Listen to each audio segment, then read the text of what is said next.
Isang magandang araw po mga minamahal kong mga magulang at mga kapatid sa Panginoon. Ito po ang inyong lingkod, si Pastor Ruel Camia po mula po dito sa Winnipeg, Manitoba, Canada para po sa ating pag-aaral ng salita ng Diyos ngayong umaga. Welcome po sa Tinig ng Pag-asa.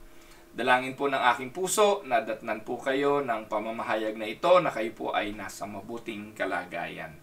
Kung kayo po ay bago lamang sa atin pong channel, araw-araw po ay may pamamahayag tayo ng salita ng Diyos from Monday hanggang Saturday na po ngayon. Ano po? Mula Monday hanggang Saturday. Kaya kung interesado po kayo na matunghayan ang atin pong mga live broadcast, follow lang po kayo sa aking Facebook account. At kung interesado po kayo mapanood yung replay nito, para magamit naman ninyo sa inyong mga pag-aaral sa mga small group or Bible studies, yung mga itinuturo natin dito, maaari nyo po itong gamitin. Malaya po kayong gamitin ang mga aral dito para sa inyong mga pagtuturo. Puntahan nyo po yung Tinig ng Pag-asa sa YouTube account ng inyong lingkod. Tinig ng Pag-asa. Hanapin nyo lang po yung picture ng inyong lingkod kasi dalawa yung Tinig ng Pag-asa sa YouTube. Yung isa po ay Seventh-day Adventist at yung isa naman po ay yung channel ng inyong lingkod. So magandang araw po muli, araw ng Biyernes. Ang ating pong pag-aaral ay pinamagatan po nating Spiritual Growth is a Choice. Ayan, so ating pong pag-aaralan, parte po ito ng Doctrine of Sanctification, yung doktrina ng pagpapaging banal ng Diyos. Alam niyo po, bilang mga mananampalataya, bilang Kristiyano, the blessing enjoyed in Christ not only include our redemption, but also our sanctification. Bahagi ng biyaya at pagpapala ng Diyos sa pagkakaloob sa atin ng kaligtasan ay ang biyaya rin ng pagpapabanal. Hindi lang po tayo iniligtas ng Diyos sa kasalanan at pinalaya doon sa pagkaalipin dito, bagkus layunin at naisin din ng Diyos na tayo'y banalin. Gagawin niya po tayo ayon sa kanyang wangis, ayon sa wangis ng kanyang bugtong na anak. Ayon po sa unang Korinto 6:11, ang sabi po dyan, 1 Corinthians 6:11, and that is what some of you were, but you were washed, you were sanctified, you were justified in the name of the Lord Jesus Christ and by the Spirit of our God. So dito po, ipinakikita yung katotohanan na sinasabi ni Apostol Pablo sa mga taga-Korinto, kayo'y pinawalang sala, at kayo nung pinawalang sala ay hinugasan, kayo ay binanal. So that is the goal of God in the lives of His people, na tayo po ay maging malinis sa kanyang harapan at maging banal. Sabi po ni Pablo kay Tito, chapter 3, verse 5, He saved us not because of righteous things we had done, but because of His mercy. Niligtas daw po tayo ng Diyos, hindi dahil sa katuwiran na meron tayo. Wala naman talaga tayong katuwiran on our own, kung hindi dahil sa biyaya at habag ng Diyos. Iniligtas tayo sa pamamagitan ng paglilinis at paghuhugas ng bagong buhay, rebirth and renewal by the Holy Spirit. Iniligtas tayo through the rebirth and renewal of the Holy Spirit. Ang may gawa nun ay ang Santong Espiritu. Yung pagiging born again, yung regeneration, yung rebirth na tinatawag, ang may gawa nun ay ang Holy Spirit. Romans 6:4, we were therefore buried with Him through baptism into death, in order that, just as Christ was raised from the dead through the glory of the Father, we too may live a new life. Ayan, pinakikita po rito ni Apostol Pablo yung dati nating kalagayan. Tayo yung mga inilibing kasama ni Kristo at tayo muling binuhay kasama ni Kristo, at dahil doon tayo ngayon ay mamumuhay na ng panibagong buhay. Yung dating mga bagay, yan sabi niya sa 2 Corinthians, nagsilipas na, narito tayo pawang mga naging bago. We are a new creatures in Christ. At dahil tayo bagong nilalang, siyempre, mamumuhay na tayo sa bagong uri ng buhay. So, yung rebirth we find in Christ involves the concept of spiritual growth. Tandaan po natin, ang ating pinag-aaralan ay pagkatapos ng isang tao ay ipanganak na muli. Pagkatapos siyang ipanganak na muli, mamumuhay siya ngayon saan? Sa kabanalan. Paano mangyayari yung kabanalan? Kinakailangan po ng progresong pag-unlad sa kanyang buhay espiritual. The revert we find in Christ involves the concept of spiritual growth. And just as a healthy physical life is one of growth, so a healthy spiritual life is a process of growth. Kung paano physically kailangan ng pag-unlad, paglago, physically ay pagtaas, na po, ganun din sa spiritual. At importante po 'yon. Yung physically hindi umiidad, hindi lumalaki o stunted or yung tinatawag na pandak or unano, may problema po 'yon. Na po? Meron pong physical problem 'yon. At ganun din sa spiritual. Merong problemang spiritual kapag hindi nagmamature at hindi rin lumalago. At ito po ang katotohanan at malungkot na katotohanan, not all Christians grow spiritually. Magkakaiba po ang nagiging growth ng mga Christians. Ang tanong, dahil ba failure ang Diyos? Dahil ba failure ang Holy Spirit? Sa pamamagitan ng kanyang paggabay sa taong ito, kaya hindi ito lumalago? Or talagang mako-conclude natin dito that when it comes to spiritual growth, it is not only God who is moving, but also the human needs to have the desire to grow. Ang tawag po doon ay synergistic. Na po, though yung salvation natin is monergistic, it is only God who do the work for our salvation. When it comes naman sa spiritual growth or sa sanctification, tayo na ginawang bago, binuhay mula sa kamatayan, ay meron ng kakayahang maghangad ng paglago. Sa tulong pa rin ito ng Santong Espiritu ng ating Diyos, si Kristo na namamagitan sa atin sa Ama, at ang banal na Espiritu na nananahan sa atin ang siyang kumikilos din katuwang natin sa paglago sa buhay espiritual. So, ang tanong, bakit may mga hindi lumalago? Bakit merong mabagal sa paglago? Bakit may mga Kristiyanong ang tagal-tagal na ay hindi lumalago? Kasi po, hindi ito failure ng Diyos, hindi ito failure ng Holy Spirit. Maybe the reason is, may mga taong they don't really desire that much to grow. Ito po yung atin pong uunawain. Kaya kung ikay nakikinig ngayon and you really want to grow, there are things we need to learn. There are things we need to know para tayo lumago. Kasi if you have been part of a congregation at kinikilala mo na ikay Kristiyano ng matagal, kumusta naman ang iyong buhay kabanalan? Kumusta naman ang iyong pagkaunawa tungkol sa mga doktrina? Tungkol sa mga pamahiin at sa mga mga pinaniniwalaan mo dati na hindi pa rin naaalis at nandun pa rin hanggang ngayon. Yung mga dating umaalipin sa iyo, alipin ka pa rin ng mga bisyo at ng mga nakasanayang hindi mo mapagtagumpayan. Bakit? Kasi hindi natin ito mabitaw-bitawan. So, many have been Christian for years with little change or improvement. There are no more often less useful to the Lord than when they first became Christians. And failing to grow, they become stagnant, like a pool of water. Alam niyo nangyayari, yung pool na hindi nababago ang tubig, hindi napapalitan, nabubulok yung pinamamahayan ng mga bakterya at kalaunan, yung stagnant water ay nagiging mabaho yun. At maraming mga Kristiyano na nag-stagnate doon sa kanilang buhay spiritual.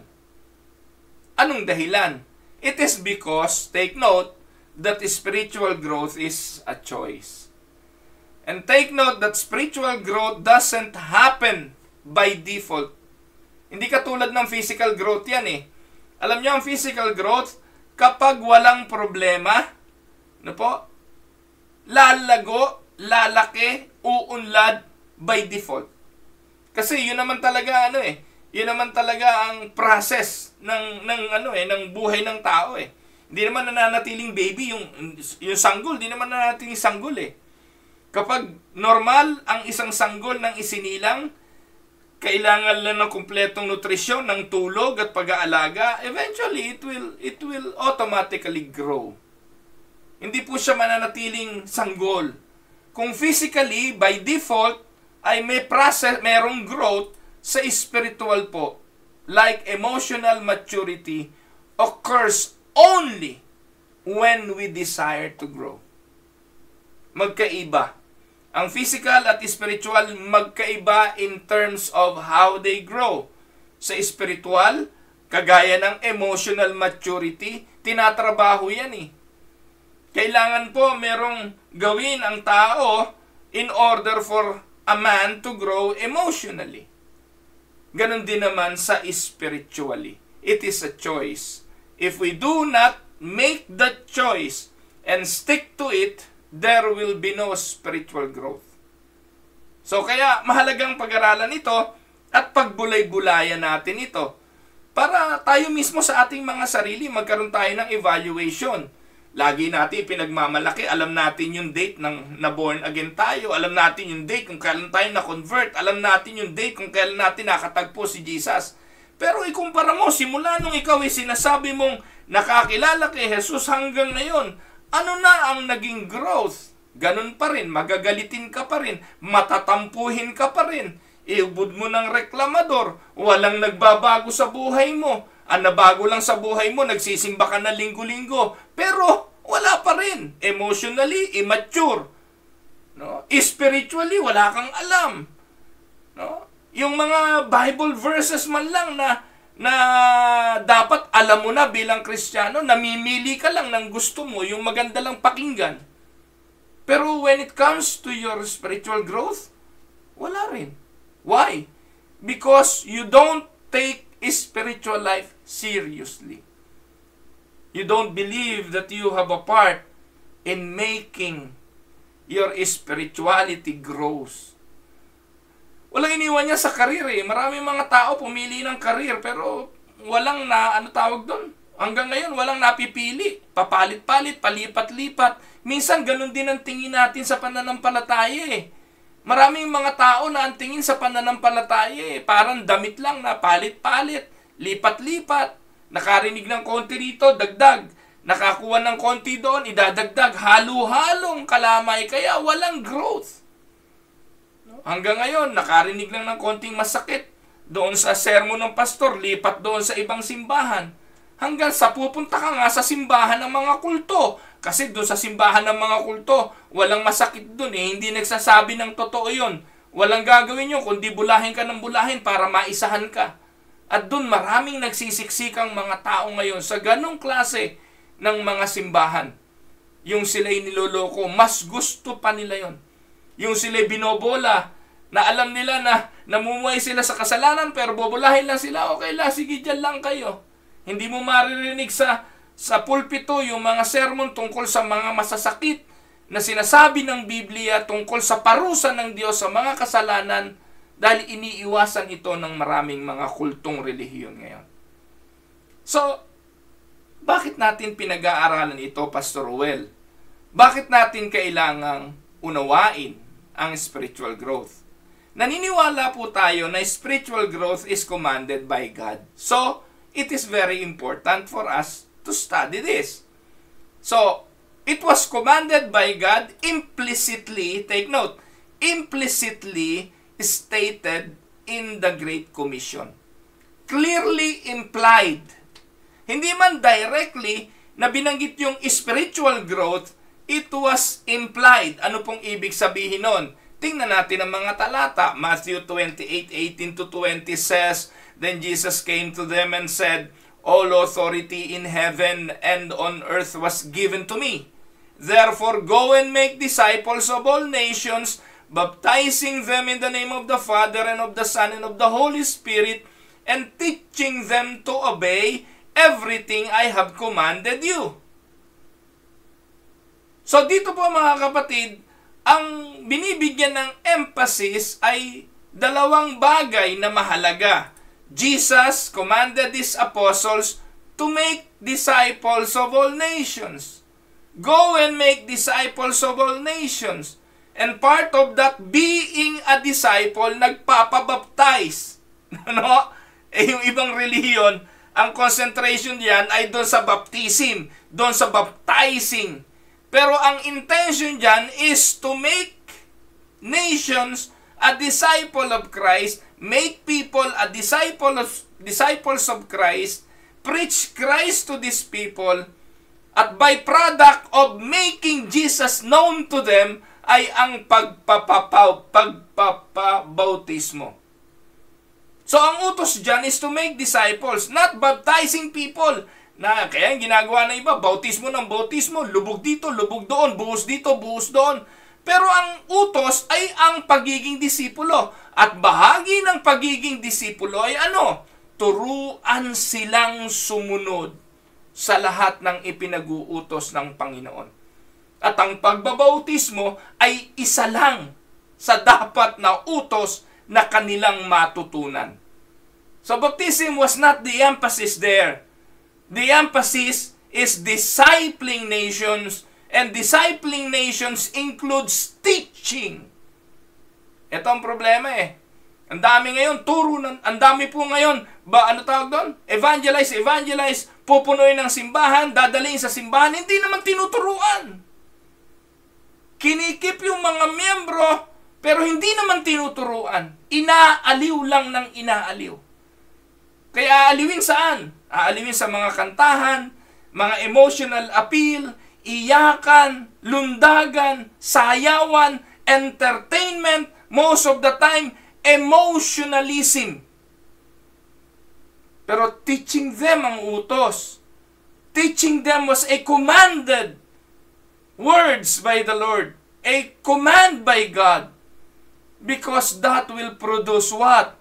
Is spiritual growth. Amen po ba mga kapatid?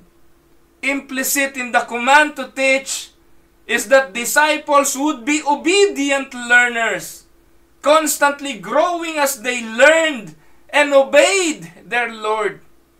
Kaya responsibilidad ito ng simbahan. Responsibilidad ito ng pastor na linggo-linggo ang mensaheng ipapahayag niya ay ang salita ng Diyos. Hindi isang talata pagkatapos kukuha ka ng gagawa ka ng isang tema na gusto mo, tatalakayin mo, dadampot ka ng mga talata, paghahalu-haluin mo. Kaya kami po sa Winnipeg Unida, we make it a point na talagang to preach the Word. To preach the Word. At linggo-linggo yon. Iniisa-isa po namin ang banal na kasulatan. Hanggang sa ang maging goal nga nito ay ang lahat na ng mga passages ng Scripture ma-discuss namin sa mga kaanib. Ngayon po, we have a series on 1 Timothy. Yung pastoral letter ni Paul kay Timoteo. No? Bakit ba sinulatan ni Pablo si Timoteo? That will produce growth sa mga bagong mga mananampalataya. Lalo na yung mga gustong pumasok sa ministeryo, makita nila ang kanilang mga sarili na si Timoteo. Nakita niyo po mga kapatid, spiritual growth is commanded by the Word of God, by Word of God.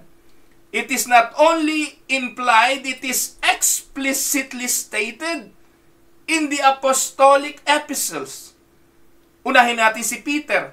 Si Peter ends his second epistle with a command to grow. 2 Peter 3:18. Ang sabi po ni Peter, but grow in the grace and knowledge of our Lord and Savior Jesus Christ.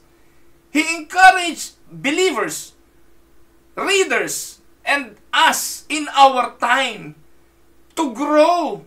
Saan? In the grace and knowledge of our Lord Jesus Christ. Paano ka lalago sa biyaya ng Panginoon? Sa pagkaunawa sa Panginoong Hesukristo kung hindi ka naman nagbabasa, hindi ka nag-aaral, Kristiyano ka nga, may Bible ka, madalang pa sa patak ng ulan sa panahon ng tag-araw. Kung magbasa ka ng Bible, ano mangyayari naman dyan, kapatid? Pangunahin sa buhay mo ang maraming mga bagay at panghuli sa buhay mo ay ang banal na kasulatan. It was explicitly stated in the apostles' writing. We need to grow. At kaya sinabi ito, may part ka. Hindi naman ang Diyos lang ang magpapalago sa iyo ayon sa gusto niya. Hindi ganon. Tutulungan tayo sa desire ng puso natin to grow. Subukan mo, kapatid. Nagkaroon ka ng desire magbuklat ng Bible, tutulungan ka ng Holy Spirit na maintindihan ito. Amen? At habang nauunawaan mo kung ano sinasabi ng Bible, you will grow. You will grow. You will learn to be obedient to God. And the knowledge of our Lord Jesus Christ will enable you to grow. And by doing so, you will give Him glory both now and forever, as 2 Peter 3:18 says. Tama? So we are to grow in grace, we are to grow in knowledge of Jesus Christ. Ngayon, Peter ends his second epistles with that command. And again, let us look at Peter's beginning of the second epistle. On the second epistle, Peter described how we are to grow. So sinabi niya that we need to grow. Dito naman binanggit niya how we can grow. 2 Peter 1:5-8. Sabi po niyan, for this very reason. So binanggit niya yung reason ay yung we need to grow, and for the reason of growth, ang sabi niya, make every effort. So kailangan nating mag-effort. Make every effort. For what? To add to your faith goodness, and to goodness knowledge, and to knowledge self-control, and to self-control perseverance, and to perseverance godliness, and to godliness mutual affection, and to mutual affection love. Hindi po ba yung mga bagay na yan ang larawan ng isang matured believer? And how can we attain that? Gaya ng binanggit kanina, we need to desire to grow. And for that reason, idagdag mo o gawin mo ang lahat ng effort na idagdag mo sa pananampalataya. Take note, meron ka na, no? May faith ka na, born again ka na. At dahil may faith ka na, dagdagan mo to ng kabutihan. Mamuhay kang mabuti ngayon. At sa kabutihan na meron ka, dagdagan mo to ng karunungan. Kasi yung karunungan, yung kabutihan mo dapat grounded saan? Sa karunungan. Grounded sa karunungan. At sa karunungan, hindi palibasa marunong ka, pwede mo nang gawin lahat, dagdagan mo ng self-control. At hindi dahil meron ka ng self-control, okay na, hindi. Mag-persevere ka, magpatuloy ka. Saan ka magpapatuloy? Sa kabanalan.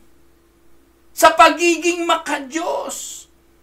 At alam mo, kapag nangyari yon, yung pagka-makadiyos mo, matututo kang magmahal sa iba. That is a picture of a matured believer. Amen? Now, na-attain na ba natin yan? Sabi ni Paul, ni Peter, for if you possess these qualities in increasing measure, ano sabi? They will keep you from being ineffective and unproductive in your knowledge of our Lord Jesus Christ. By doing so, if you possess those qualities, pag nag-mature ka, ang epekto nito, magiging productive ka. Magiging effective ka. Kaya, huwag na kayong magtakan, tagal-tagal ng Christian, hindi makapag-pray eh. Tawagin mo, pwede ba mag-pray ka, kapatid? Naku po, paano ba mag-pray? Pastor, huwag naman ako. Pas muna ako. Next time na lang ako. Mananalangin lang. Kakausapin lang ang Diyos. Makikipagkwentuhan sa Diyos. Ipagpe-pray lang ang pagkain. Ipagpe-pray lang yung kapatid na may sakit. Hindi pa magawa. Bakit? Bakit ineffective? Bakit unproductive? Tapos sasabihin mo, mag-share pa ng ebanghelyo? Mangaral pa ng ebanghelyo? Paano mangyayari yun? Nakuha niyo po? Kaya napakadaming mananampalataya. Aminin man natin o hindi, masakit mang katotohanan. Ikaw na nakikinig sa akin, Kristiyano ka ng matagal. Anong alam mo? You did not grow in knowledge, in goodness, in self-control, in perseverance, in godliness, in mutual affection. No? Sabi ni Peter, adding to your faith grace, virtue, knowledge, self-control, etc. And by doing this, you will abound in this grace, being fruitful, which implies growth. Amen? Alam niyo po mga kapatid, sa Bible, yung hindi lumalago, sinasaway. Christians who did not grow were strictly rebuked by the Scripture. Saan natin mababasa yan? Hebrews 5:11 or rather 12 to 14. Ano sabi dyan ng sumulat ng Hebreo? In fact, though by this time, you ought to be teachers. Naku, dapat sa panahong ito, tagapagturo na kayo eh. Pero you need someone to teach you the elementary truths of God's Word all over again. You need milk, not solid food. Anyone who lives on milk, being still an infant, is not acquainted with the teaching about righteousness. But solid food is for the mature, who by constant use have trained themselves to distinguish good from evil. Masakit, pero yan ang totoo. Dapat tagapagturo na. Dapat alam nyo na yung mga malalalim na katuruan, pero hanggang ngayon, ang kaya nyo lang ay elementary teaching. Na kailangan nyo pang turuan uli. Ano ba ibig sabihin ng elementary truths? Di basic na basic yan. Kaya nga po sa mga churches ngayon, usapin lang ng salvation, ubod ng labo Usapin lang, paano sila naligtas, ubod ng labo, hindi masagot. Yun lang tanongin mo, pupunta ka ba sa langit? Hindi maitaas ang kamay, hindi masiguro. Bakit? Kasi hindi tiyak Hindi alam. Elementary teaching yon. Kung nawawala ba ang kaligtasan o hindi, hindi yan kayang sagutin. Kasi elementary teaching yon pero hindi alam. Kaya sabi ni Apostol Pablo, gatas pa lang ang kaya nyo hindi nyo pa kayang kumain ng karne Gatas pa lang. At sino mang nabubuhay sa gatas ay sanggol, ang sabi diyan. Iduktong pa ho natin yung chapter 6 verse 1 ng Hebrews. Anong sabi? Therefore, ito na yung challenge. Ikaw na Kristiyano, let us move beyond the elementary teachings about Christ. Anong hamon? Dahil ikay bata pa, sanggol pa, elementary teaching pa lang kaya mo, gatas pa lang ang pwede mong kainin, hindi ka pa pwedeng kumain ng karne, ano dapat mong gawin? Sa verse 1 ng chapter 6, let us now move. Itutulak ka ba ng Diyos para gawin yon? Hindi. You need to move. You need to make a choice. Kaya kung nakikinig ka sa akin, ang daming teaching na available. Ito na yung era, ito yung panahon na kung saan madaling matuto at madaling mag-aral. Nung araw, walang social media, makakarinig ka lang ng salita ng Diyos every Sunday. Dahil ang mga pastor nung araw, lumaki po ako na ganon. Lumaki po ako ng mga pastor na pumupunta sa simbahan namin noon isang beses, isang linggo lang. Napakapalad kung pupunta siya ng midweek service at kung merong midweek service ang church. O kaya ako po mga kapatid, di ako tumitigil. Kasi napakaraming mga simbahan ngayon, linggo lang napunta ang pastor, kasi linggo lang din naman pumupunta ang mga miyembro sa simbahan. Dahil ang simbahan para sa mga miyembro ay isang maliit na bahagi lang ng kanilang buhay. Hindi itong prioridad. Maraming tao ngayon nagsasabing Kristiyano sila, pero hindi prioridad ang buhay espiritual. Prioridad ang karir, prioridad ang hanap buhay, prioridad ang pag-aaral at kung ano-ano pang prioridad. Pagtawag ng concert sa concert, pagtawag ng pasyal sa pasyal, pagtawag ng camping sa camping. Pero pagdating sa spiritual growth, tigilan niyo ako mga kapatid. Masaktan kayo sa mensaheng ito. Para makapag-isip-isip tayo, gaano nga ba ako kaseryoso sa Diyos? Gaano nga ba ako kaseryoso sa aking spiritual growth? Tapos minsan paghahanapan nyo si pastor. Paghahanapan nyo yung mga pastor ninyo dahil ang tamad naman ng pastor, isang beses lang pumupunta sa simbahan, paglinggo lang. Pero huwag mong kalimutan, may responsibilidad ka sa spiritual growth mo. Ako nga, araw-araw na, nandito na sa Tinig ng Pag-asa, dinagdagan ko pa ngayon ng Sabado Pero I doubt, kung meron akong 200 miyembro sa Winnipeg, Unida, baka nanonood sa akin nun, wala pang 20. Okay lang naman sana kung pag-uwi nila, paggabi, maiisipan nila, nagsermon yung pastor namin kaninang umaga sa Tinig ng Pag-asa, mapakinggan kaya saglit. Mapakinggan kaya't mapanood. Total naman nasa YouTube. I doubt. Kasi pagdadating nga sa bahay, maghahagaran yan, magsisipagluto, magsisipaghanda ng hapunan, gagawin yung gawaing bahay, maggagarden, at kung ano-ano pa. Kung meron mang magbubukas ng Tinig ng Pag-asa, manonood na lang ng Korean novela at telebisyon. Tapos, you will expect to grow. Di po ba mga kapatid?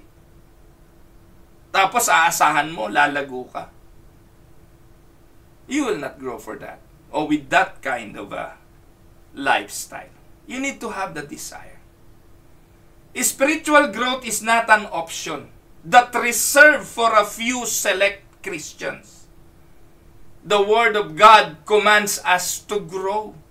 We should also remember the importance of growth. Amen? Pangalawa, spiritual growth requires diligent effort. Hindi lang po desire. Ang dami pong tao may desire Gusto kong pumayat. Pero pagdating na po ng pananghalian, lamon. Pagdating ng kainan, buffet. Gusto mong pumayat, pero every time na merong nakahain, grabe ka kung makakain. Balawbaw naman yung plato talaga. Tapos, you will desire for, diet. So, ganun din po sa spiritual growth. Hindi lang pwedeng gusto ko. You need diligent effort to grow. Unlike physical growth, people grow physically by default. Unless meron yung some disorder or may defect. Yung physical growth talaga eventually, lalago yan, lalaki ang bata. Lalaki ang sanggol. Maliban na lang kung merong sakit o may disorder. No effort is required on our part. We mature physically whether we want it or not. That is on the physical. And don't think that just because you grow older, you are growing spiritually. I have seen many people sa simbahan na tumanda, pero walang alam. Nagpapatotoo nga sila na kung kailan sila tumanda, ba't ngayon lang namin natutunan yan, pastor? Mabuti na lang may dumating na pastor na nagtuturo ng doctrine. Kasi ngayon wala na ang tatamad ng pastor ngayong magturo. Napakadali kasi sa buhay ng pastor ang mag-download na lang sa internet ng mga kwento. Meron po akong kilalang pastor, araw-araw ay nagbo-broadcast din ng mga kwento. Mga kwentong kutsero, lalagyan ng isang talata ng Biblia at sasabihin pangangaral na yon. No! Ano kaibahan nun kay Lolo Basyang nung araw na walang ginawa kundi magkwento? Mga kwento ni Lola Basyang. At ngayon, maraming mga pastor, ang tawag nila, nangangaral sila araw-araw pero nagkukwento lang ng kwentong may isang talata ng Bible. Hello? Kahit sanggol o kahit bata pa, kayang gawin yun. Meron pa nga mas magaling magkwento kaysa dun sa ganung ibang mga pastor. Tapos pagkatapos noon, dadagdagan na lang ng mga pagbati. Bati ng birthday, bati ng ganon. At ganon tuntua yung mga miyembro. Yun yung mga gusto ng mga miyembro. Yun yung sinusundan ng mga miyembro. Yun yung mga laging hinahabol. At ang daming followers. Pero pag ganitong mga aral, masakit ito eh. Ang sakit pa ng boses ni Pastor Ruel. Napakatining ng boses ko, sakit sa tenga. Kaya hinaan nyo ng konting volume. Don't think that just because you grow older, you are growing spiritually. Mali. So, anong spiritual growth? Spiritual growth requires concentrated effort. Sinabi ng Panginoong Jesus, Jesus said it requires labor. John 6:27, do not work for food that spoils, but for food that endures eternal life, which the Son of Man will give you. For on Him God the Father has placed His seal of approval. Huwag naman daw puro pagkain na bubulok lang ang ating pagkaabalahan. Huwag naman daw yung mga pagkain temporaryo lang na pag kinain mo, mamaya gutom ka na naman ang pagkaabalahan mo. Huwag yung karir, huwag yung ganito. Hindi ko po sinasabing huwag kayong mangarap sa buhay. Pero gawin yung prioridad ang pagkain ng pagkain tumatagal hanggang sa buhay na walang hanggan. Jesus said it requires labor to do that. Hindi ho madaling magbukas ng Bible, mga kapatid. Pero kailangan mong gawin. Hindi ko sinasabing madaling magbasa ng Bible. Pero kailangan mong gawin. Spiritual growth requires concentrated effort. And the Apostle Paul wrote that it requires work. It requires pressing on. Ano sabi niya sa Philippians 2:12? Therefore, my dear friends, as you have always obeyed, not only in my presence, but now much more in my absence, continue to work out your salvation with fear and trembling. Ligtas ka na. Nasa iyo na ang kaligtasan. Pero work it out. Work it out like a muscle. Work it out for it to be strong. For your salvation to be strong.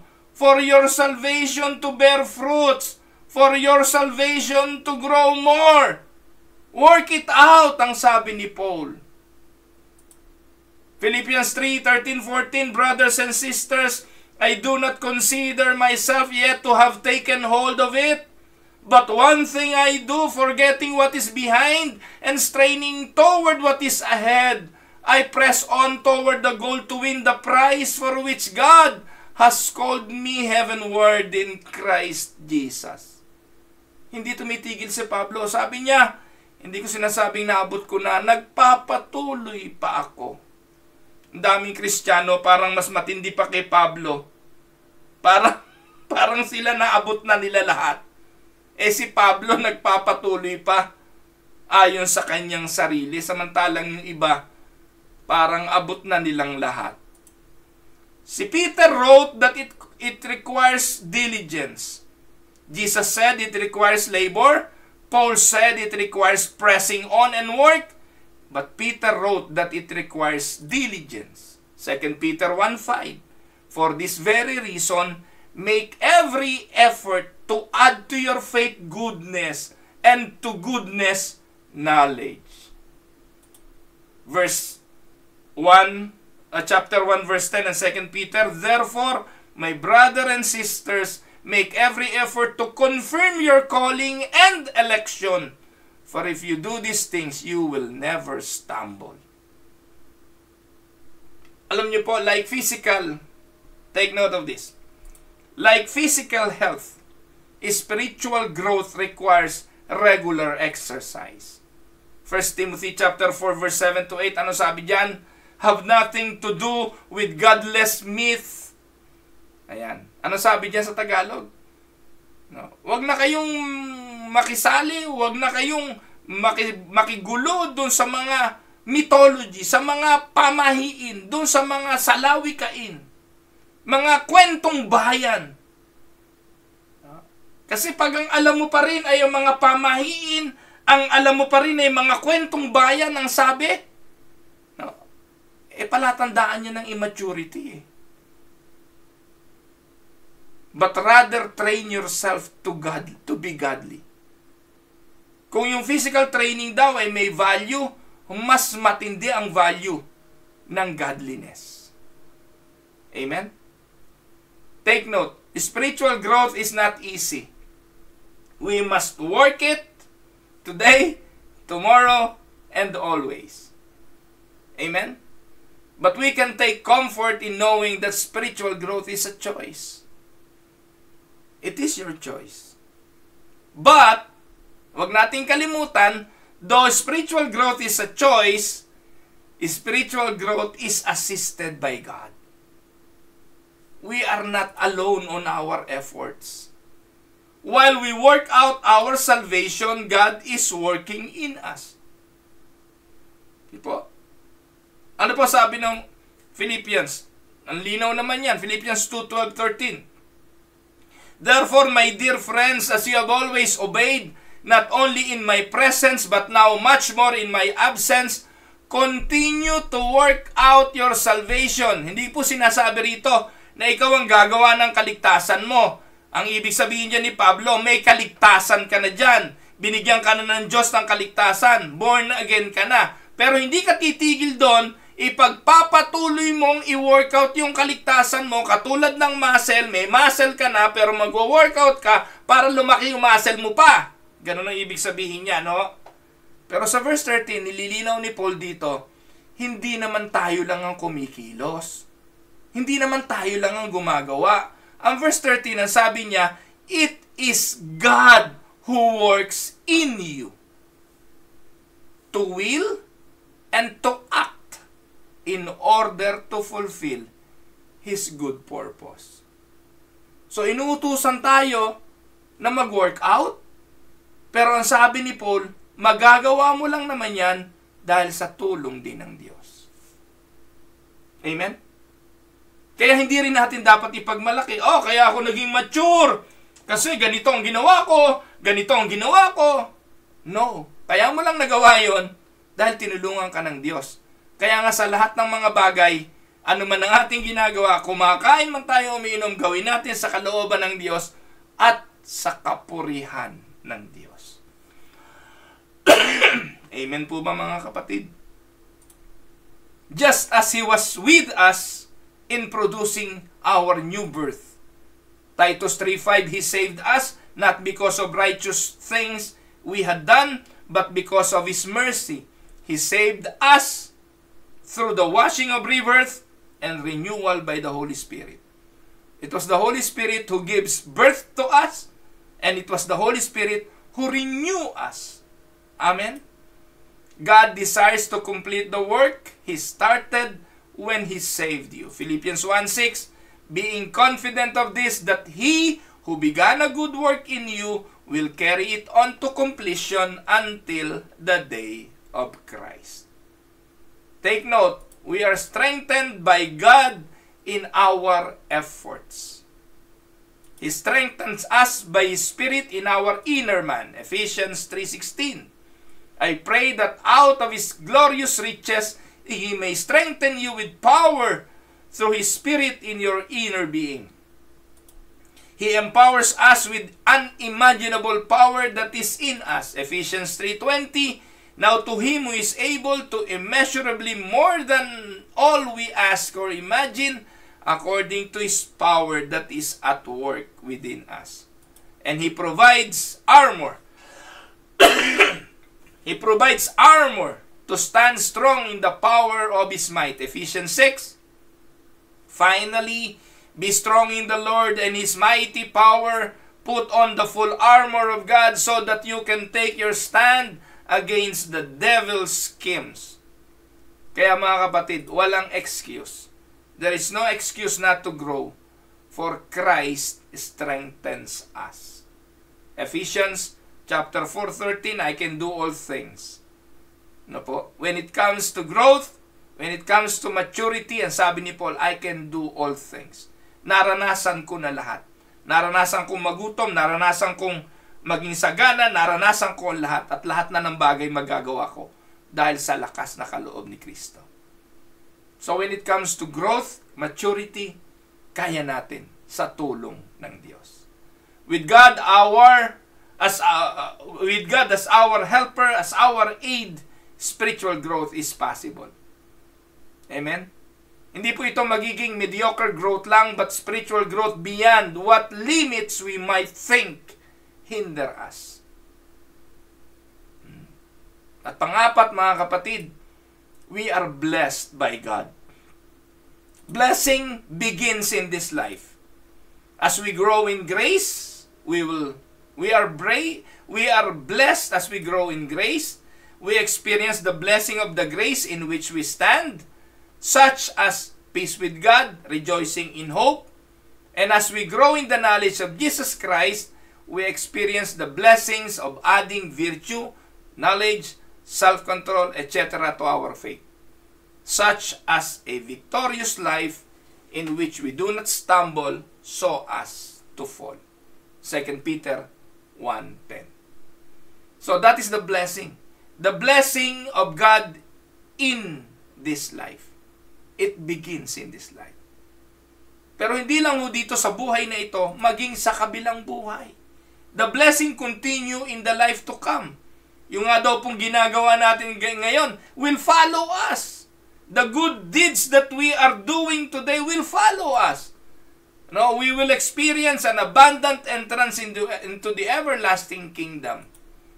In some way, our works do follow us. Revelations 14:13. At the very least, we know that our labors will not be in vain. 1 Corinthians 15:58. So bilang conclusion, tandaan po ninyo, bilang conclusion ng ating pag-aaral, we have been talking about growth. But not just any growth. For not all growth is good.